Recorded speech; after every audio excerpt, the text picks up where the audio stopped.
গল্পের শুরুটা হয় সুন্দর এক গহীন বনে।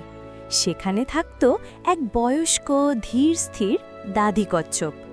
দাদি কচ্ছপ খুব গরিব ছিলেন, বয়সের ভারে ঠিকমতো হাঁটতেও পারতেন না। ইস, বেচারি!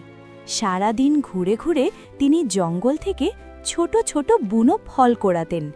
তা দিয়েই কোনো রকমে তার পেট চলত।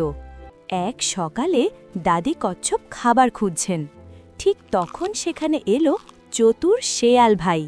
শেয়ালের হাতে ছিল বড় বড় আর রসালো সব ফলের ঝুড়ি। শেয়াল ভাই দাদিকে দেখে তাচ্ছিল্য করে বলল, কি গো কচ্ছপ দাদি, সারাদিন তো ওই দুটো পচা ফলই জুটল, আমাকে দেখো কত খাবার! হা। দাদি কচ্ছপ মন খারাপ করে একটা গাছের নিচে বসলেন। ঠিক তখনই গাছ থেকে নেমে এলো ছোট্ট একটা কাঠবিড়ালি। কাঠবিড়ালি খুব ক্ষুধে পেয়েছিল। সে কাচুমাচু হয়ে দাদির কাছে একটু খাবার চাইল। আহারে! শেয়াল ভাই তো কাঠবিড়ালিকে ধমক দিয়ে তাড়িয়ে দিচ্ছিল, যা ভাগ এখান থেকে। কিন্তু দাদি কচ্ছপ খুব দয়ালু। তিনি নিজের ভাগের ওই সামান্য কয়েকটা ফলই ছোট্ট কাঠবিড়ালিকে খাইয়ে দিলেন। কাঠবিড়ালি খুশি হয়ে দাদির গা ঘেঁষে আদর খেয়ে লাফিয়ে বনে চলে গেল। পরের দিন ঘটল এক বিশাল ঘটনা। ও মা! শিয়াল ভাই জঙ্গলের এক গোপন জায়গায় খুঁজে পেল এক বিশাল জাদুকরী সোনালি আম। এই আম অনেক দামি আর স্বাদেও সেরা। বনের রাজা ভালুক অনেক দিন ধরে এমন একটা আম খুঁজছিলেন। শিয়াল ভাই খুশিতে লাফাতে লাগল, আহা! এই আম রাজাকে দিয়ে আমি অনেক মধু আর খাবার নেব, আমি বড় লোক হয়ে যাব। শিয়াল আমটা মাথায় নিয়ে অহংকার করে হাঁটতে লাগল। কিন্তু অহংকার পতন ডেকে আনে।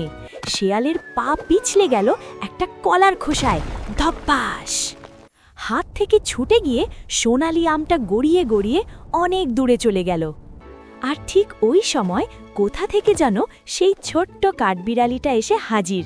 কি কাণ্ড! কাঠবিড়ালি খপ করে ওই সোনালি আমটা মুখে নিয়ে এক দৌড়। শিয়াল ভাই চেঁচাতে লাগলো, ওরে চোর চোর, ধর ধর!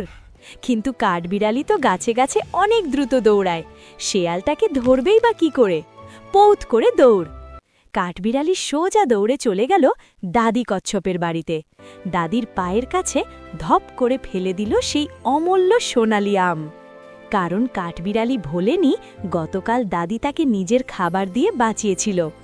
দাদি কচ্ছপ তো আম দেখে অবাক, ও মা, এত সুন্দর আম তুমি কোথায় পেলে জাদু? তখন ওই রাস্তা দিয়ে যাচ্ছিলেন বনের সবচেয়ে জ্ঞানী হাতি দাদু।